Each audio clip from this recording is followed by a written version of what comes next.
In the quiet, flower-scented village of Willowmere, where the wind danced gently through the tall grass and the birds sang stories from the treetops, there lived a girl named Talia who was, without question, the laziest person the village had ever known.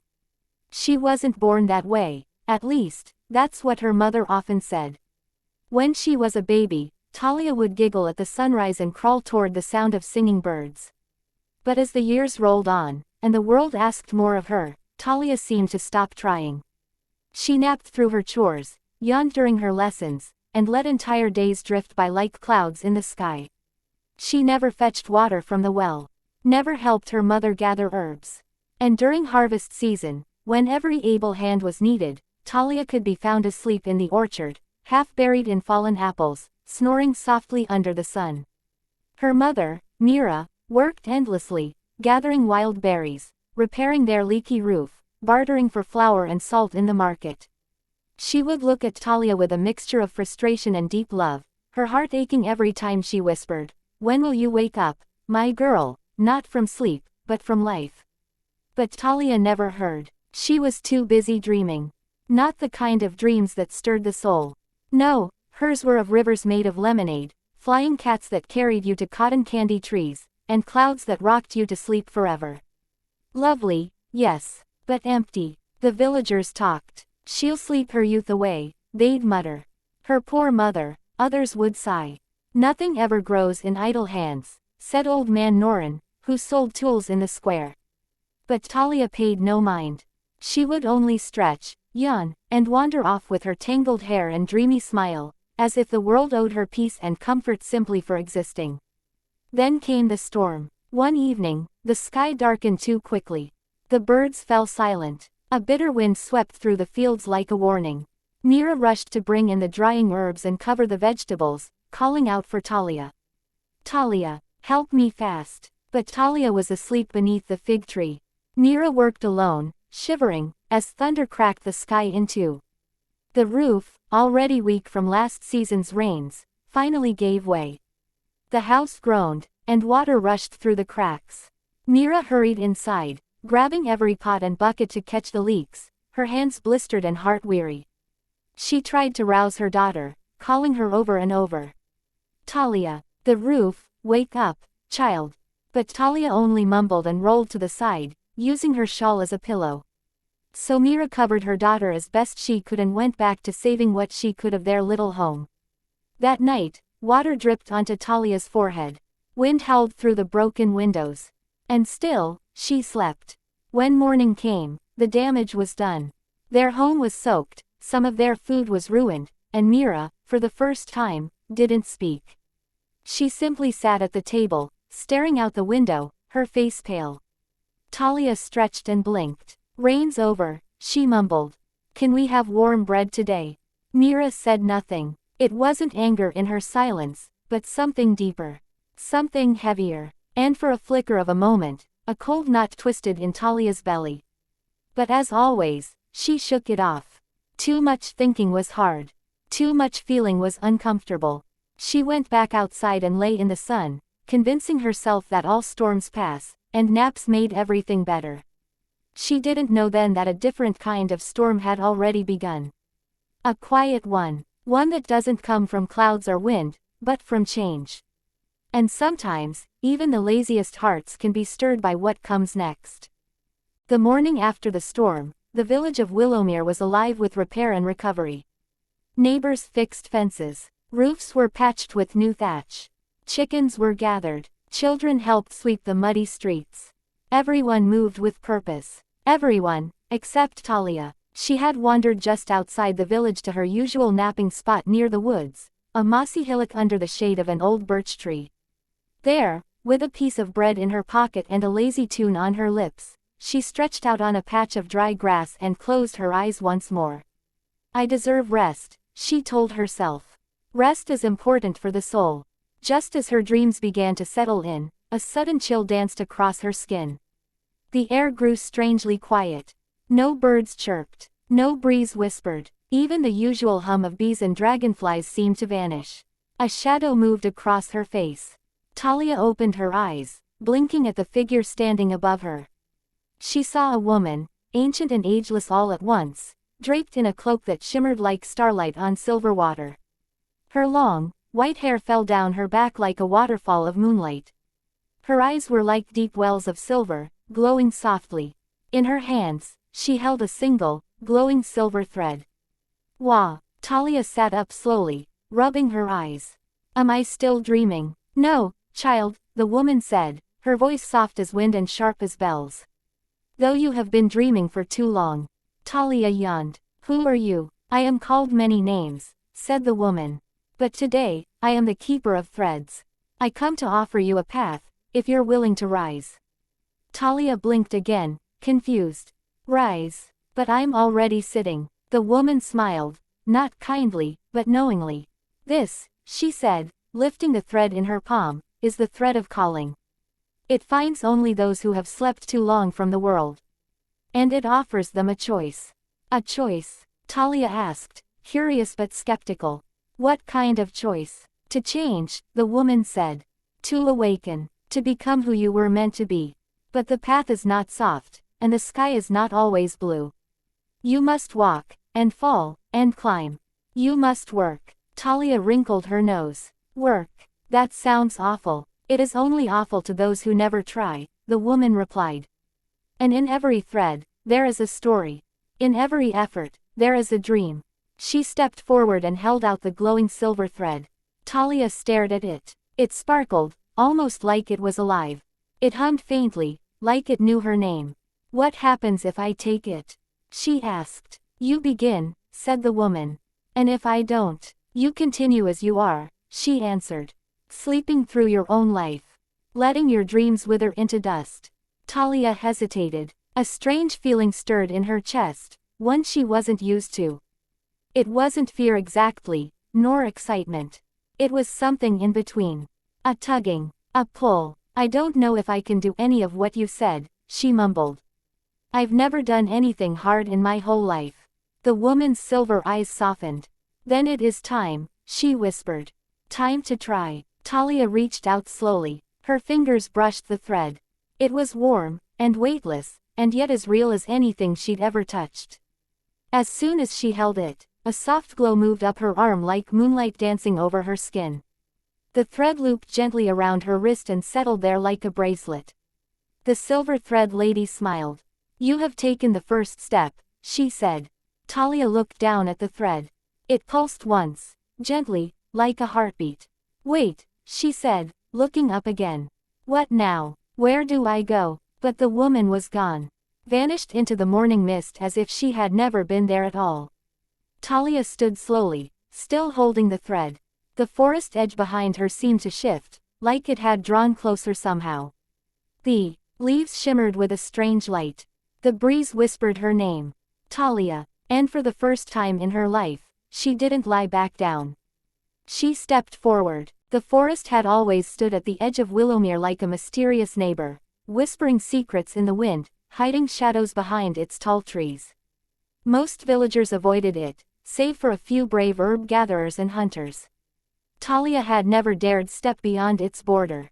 But now, the silver thread wrapped around her wrist pulsed with a gentle glow, tugging lightly, as if urging her to follow. She stared at the trees. You want me to go in there? She asked aloud. The thread tugged again, firm this time.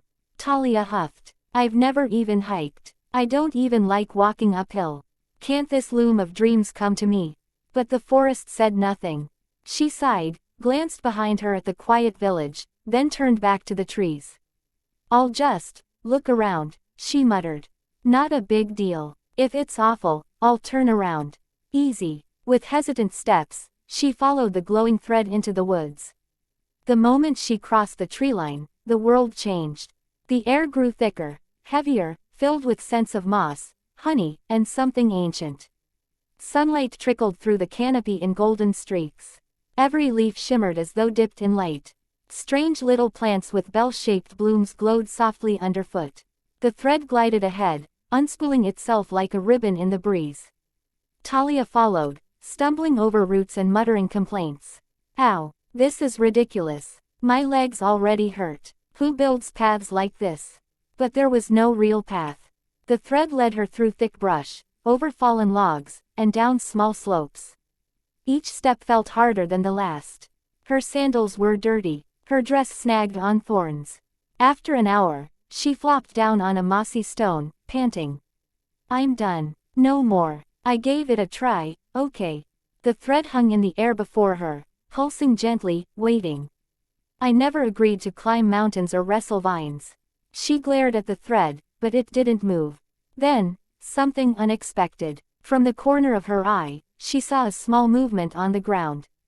A flash of yellow. She turned to see a tiny baby bird, bright golden no bigger than her palm, flapping its wings weakly in the dirt. It had fallen from its nest, high in the branches above. Talia frowned. Oh no. She looked up. The nest was too high to reach. No ladder. No rope. Great. Nothing I can do. She started to walk away. Then she paused. The bird chirped, softly, like a fading bell. She looked back. It was helpless, shivering, its wings too small to lift it back. A heavy lump formed in her throat. No one else was here. If she left, it would surely die. She glanced at her arms, scratched from thorns. Her legs, aching. Her dress, dirty. She sighed, loudly. I can't believe I'm doing this, she muttered. Carefully, Talia scooped the bird into her hands. She examined the trees, looking for another way. That's when she saw a nearby branch just low enough to climb. Grumbling the whole time, she started up the tree. It wasn't easy. She slipped twice, got bark in her hair, nearly fell once, but eventually, sweating and gasping, she reached the branch near the nest. She placed the baby bird gently inside and smiled, despite herself. Safe and sound, little thing, she whispered. The nest glowed for a moment. A soft breeze rustled the leaves. The forest seemed to sigh in approval.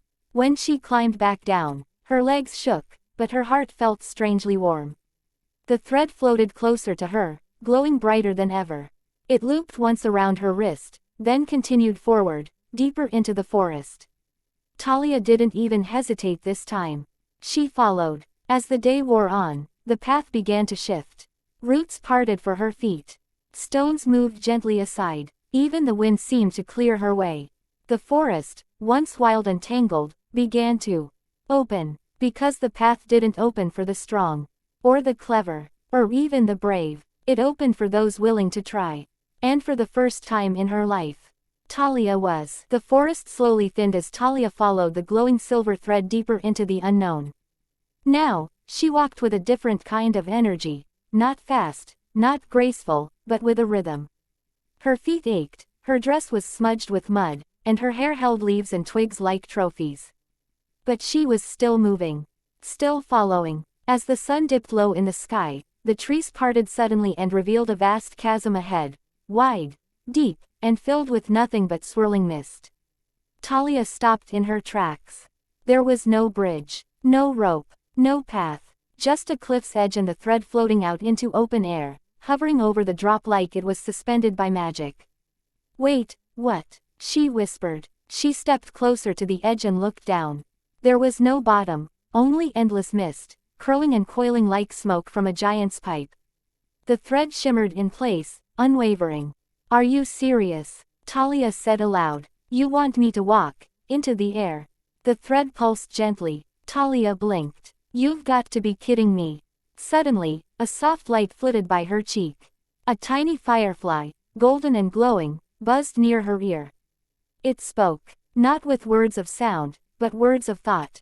Yellow circle, the bridge exists only for those who believe it will. Talia stared. Oh great. Talking bugs. I'm definitely losing it. Yellow circle, you have reached the point where only belief can carry you forward. This is the test of trust, not in magic, but in yourself. She took a shaky step back from the edge. Her hands trembled. What if I fall? She asked. Yellow circle, then you fall. Yellow circle, but if you believe, you rise. Talia's throat felt tight. But I've never believed in anything, not even me. The firefly drifted closer. Yellow circle, then take the first step, and believe that you can begin. Talia looked down at her hands, scratched but steady. She looked at her feet, muddy, blistered, but standing. Then she looked at the glowing thread, still suspended over the abyss, still leading onward. "I've come this far," she whispered. One breath, one heartbeat, one step. She lifted her foot and placed it in the air, and just before panic set in, something solid appeared beneath it. A faint, glowing stone materialized, just wide enough to hold her foot. Talia gasped. Then came another step. Another glowing stone appeared, floating in the mist like it had always been waiting. She laughed, half in disbelief, half in fear. She took another step, and another. The bridge, invisible until believed in, formed with each choice she made to trust. Not trust the thread, not trust the firefly, but trust herself. Halfway across, the chasm began to whisper. At first it was wind, but then it became voices. Her own voice, echoing her past. "Small diamond, you'll never do anything right. Small diamond, you're too lazy. Too slow. Too useless. Small diamond, why even try?" Talia stopped in the middle of the mist. Her legs trembled. The voices swirled around her like ghosts. But then, another voice broke through. Her mother's voice, warm and trembling. "Small diamond, when will you wake up, my girl, not from sleep, but from life?" Talia's eyes welled up. She placed a hand over her heart. "I'm awake now, Mama," she whispered. She stepped forward. The stones kept forming. The bridge kept rising. Until she reached the other side. The mist behind her faded. The voices disappeared. Only the thread remained, glowing softly, resting in her hand. Talia looked back across the chasm, now hidden again by fog. She had crossed something more than a gap in the earth. She had crossed the space between doubt and belief. And once that crossing is made, you never walk the same again. The land beyond the invisible bridge shimmered with strange light, like the air itself was enchanted. Flowers opened and closed in time with the wind, and trees bent their branches to whisper greetings, though no words were heard. Talia followed the silver thread in silence now. No more whining, no more complaining. Something inside her had changed. Her legs were sore, her stomach was rumbling, and her dress looked like it had been through a battle. But her feet kept moving. Her heart, once content to sleep through everything, now beat with quiet fire. As dusk fell, she saw it. Rising from a wide glade was a tower. Tall, spiral, and ancient, its stones glowed with a soft golden hue, as though lit from within. Vines climbed its walls like living lace. At the top, a circular window blinked with a pale blue light. The silver thread wrapped itself around Talia's wrist and tugged once. This was the place. At the base of the tower stood a wide wooden door, carved with runes and symbols that pulsed faintly in the twilight. Talia pushed it open. Inside, everything was still. The air was thick with the scent of lavender and old parchment. Then, boom, the door slammed shut behind her. The tower came alive. 3 glowing archways appeared before her, each leading to a different room. Floating words formed above them, written in shimmering air. 1. The Chamber of Leaves. 2. The Room of Sky Threading. 3. The Gallery of Forgotten Dreams. Talia stared, confused. Are these riddles or chores? A soft voice echoed around her, neither male nor female. Cyclone, to reach the Loom of Dreams, you must complete the tasks you've always avoided. Not because they are chores, but because they are mirrors. Talia gulped. The silver thread pulsed once and pointed toward the first door. The Chamber of Leaves. The moment Talia stepped through, a whirlwind of golden leaves swirled around her. They blanketed the floor, spilled from the ceiling, and continued to fall without end. In the center stood a single broom. Above it, glowing words read, "Clear the chamber with hands that do not give up." Talia rolled her eyes. This again. She picked up the broom and lazily swiped at the leaves. Nothing happened. The leaves swirled back instantly. She swept harder. Still, they returned. After several tries, she collapsed against the wall. It's pointless. Cyclone, nothing grows from effort half given. Talia stood up again, gritted her teeth, began sweeping with all her strength, pushing piles of leaves toward the corners. She stopped thinking about how long it would take. She just kept going. Minutes passed, then hours. Finally, the floor was clear. The door opened. A breeze blew through, and the remaining leaves dissolved into sparkles. Talia breathed hard, sweat dripping from her brow. But her eyes sparkled, too. Cloud the room of sky threading. The second chamber was completely white, like a cloud. In the center hovered a massive needle, larger than her arm, and bundles of soft, glowing thread floated nearby. Above, an empty sky loomed, blank as paper. A whisper echoed, "Stitch the sky with what you remember. Create beauty from what once felt small." Talia hesitated, then she picked up the thread and needle. She began stitching with careful hands. With each loop, the white sky shimmered and responded. A swirl of golden apples. The baby bird she had saved. The invisible bridge. Her mother's face. Each image appeared, sewn into the sky like constellations. Slowly, Talia created a tapestry of her journey. It was the first time she realized how much she had seen and done. When the last stitch was complete, the thread gently lowered itself from her hand. The door to the final chamber opened. Talia stepped through, her heart full. Milky Way, the gallery of forgotten dreams. This room was darker, quieter. Paintings lined the walls, each dim, unfinished, like dreams that had never been lived. She recognized some. A younger version of herself dancing. Another learning to read by candlelight. One laughing with friends. One helping her mother. Talia swallowed hard. "These were all mine," she whispered. "Cyclone, yes," the voice replied. "Dreams are not lost, only delayed. But to complete this task, you must paint one you still carry." A canvas appeared, blank. A palette and brush floated beside it. Talia sat before it, staring. What was her dream? She had never dared think about it. But now, she dipped her brush and began. A small home with golden windows. A cozy chair, her mother smiling by a fire. Children playing in the garden. Her own hands weaving thread into something beautiful. It wasn't grand, but it was hers. When she finished, the painting glowed brighter than all the others. The tower rumbled. The 3 rooms faded behind her, and a staircase rose from the center of the floor, spiraling upward into glowing light.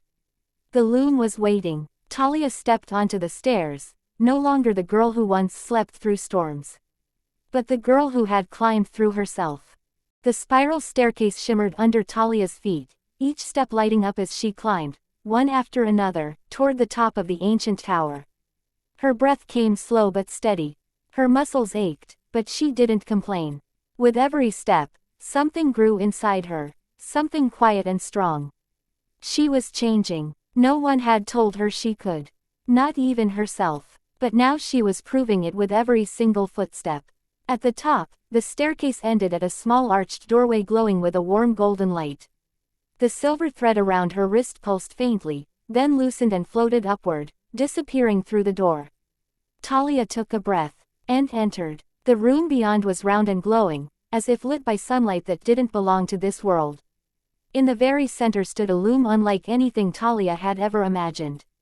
Its frame was carved from wood that shimmered like stardust.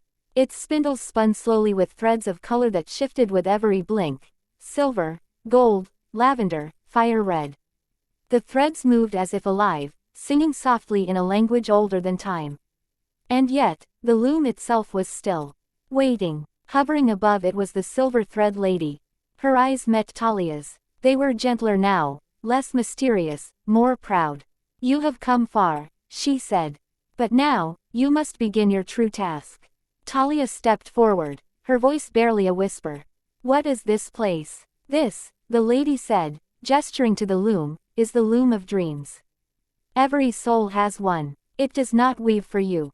It weaves with you. And only those who have walked through hardship, who have lifted more than they thought they could, may stand before it ready to thread their truth." Talia looked down at her hands. Scratched, calloused, real. "What do I do?" she asked. "You weave," the lady said simply. "Not with your fingers, with your heart." The silver thread lady vanished like smoke in sunlight. Talia stepped up to the loom. At first, nothing happened. Then, threads began to glow around her, floating toward her fingers, wrapping around her arms and flowing through her chest. They tugged on her thoughts, her memories, her fears, her small victories.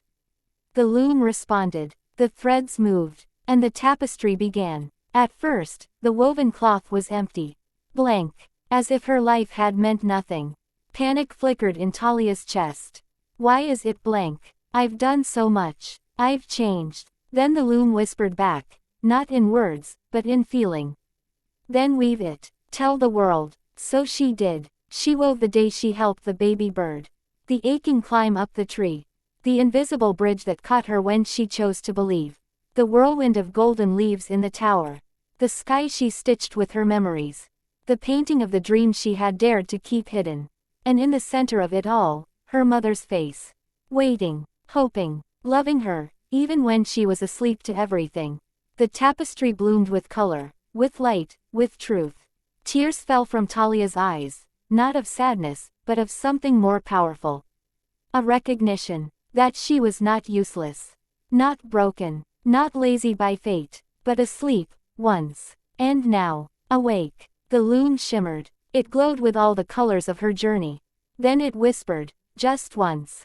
You are ready. The silver thread around her wrist floated once more, wrapping itself gently around the tapestry, sealing it with light.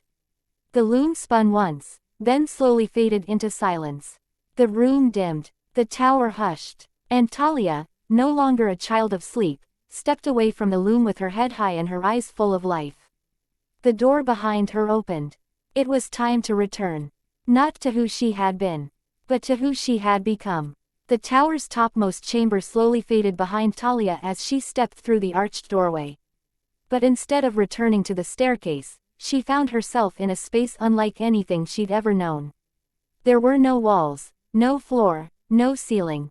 Just stars. A vast, endless realm of floating constellations, glowing threads, drifting memories, and half-formed dreams swirled around her like mist.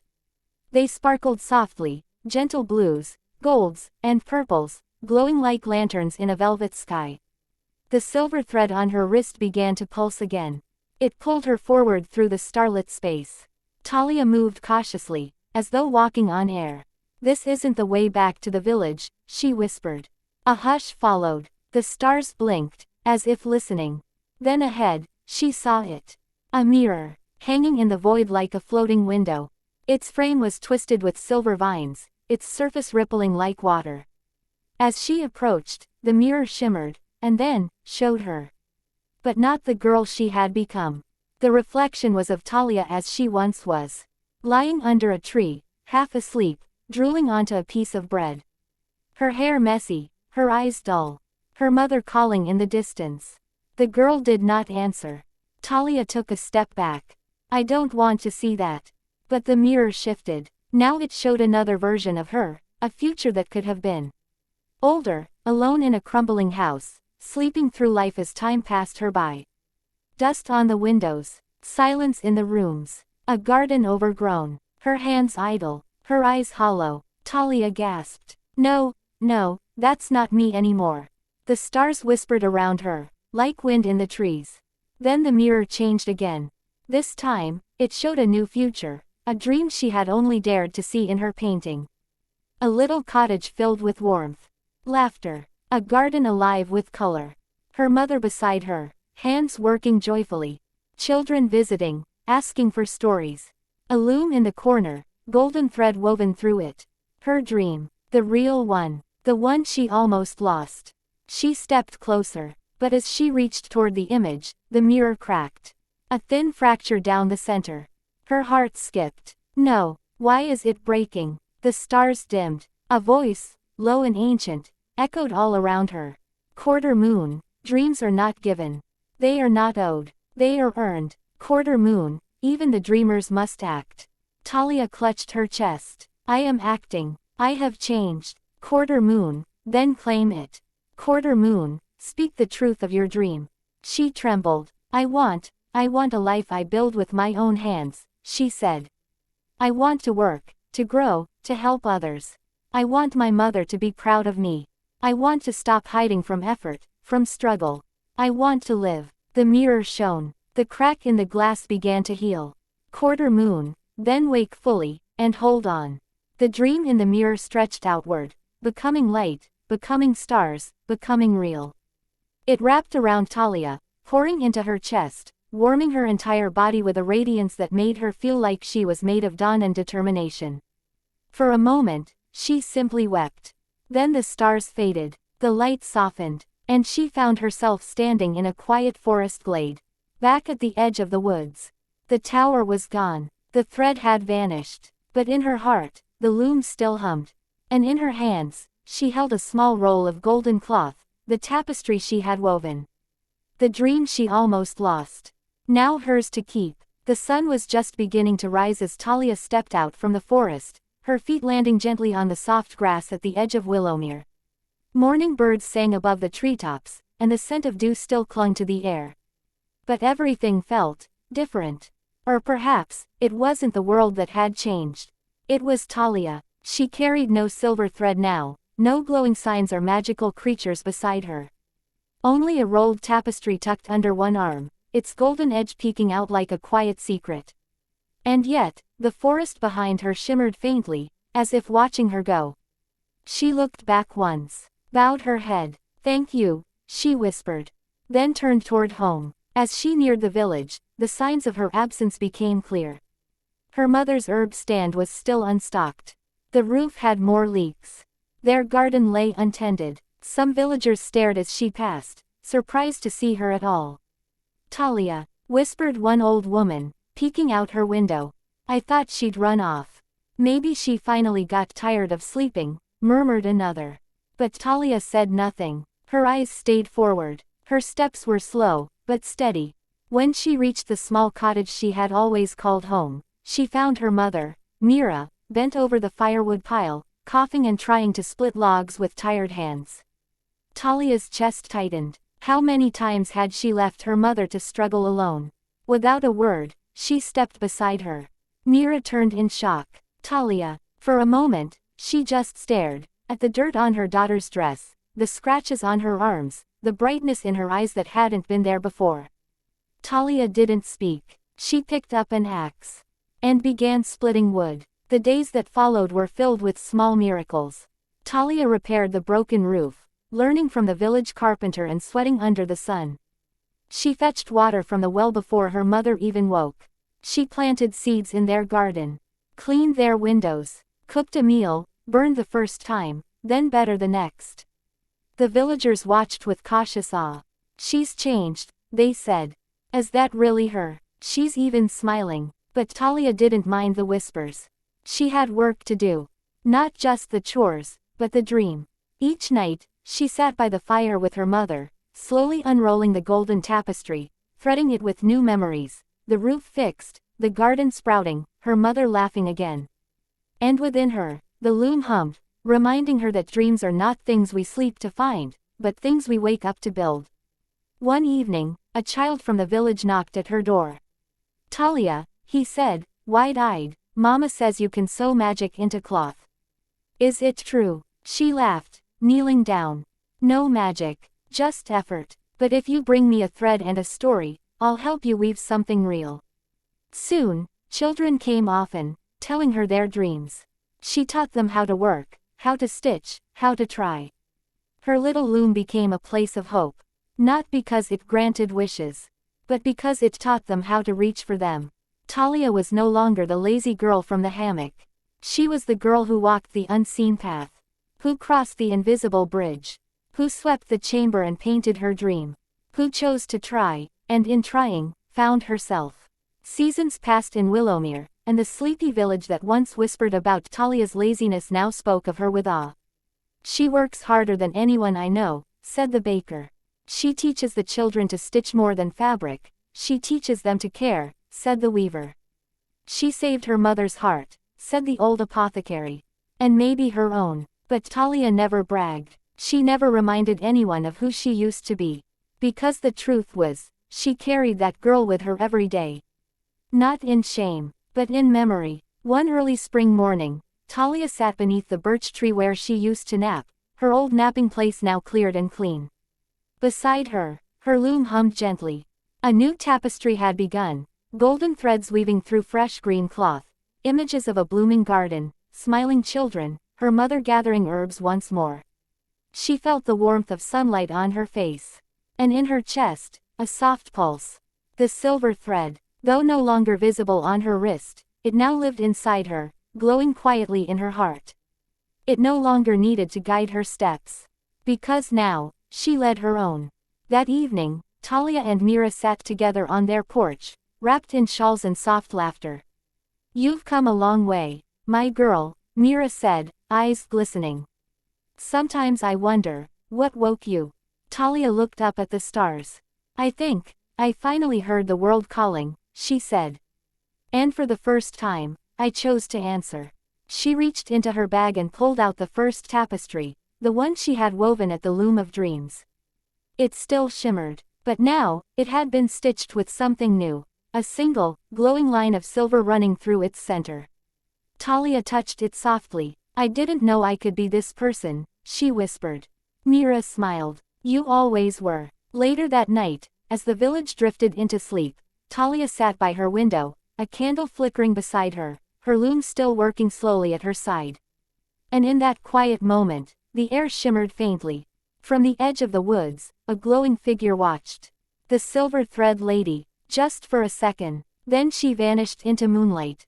No need for words. No need for more magic. Talia had everything she needed now. Because within her, the silver thread still lived. And so did the dream she had chosen to build, one stitch, one step, one effort at a time. Glowing star. The end. Seedling moral of the story. Growth doesn't come from ease, but from effort. Talia's story shows us that no one is born lazy forever. Inside every heart, even the quietest, lives a thread of purpose. But dreams must be built with hands that try. Magic begins not when we sleep, but when we rise.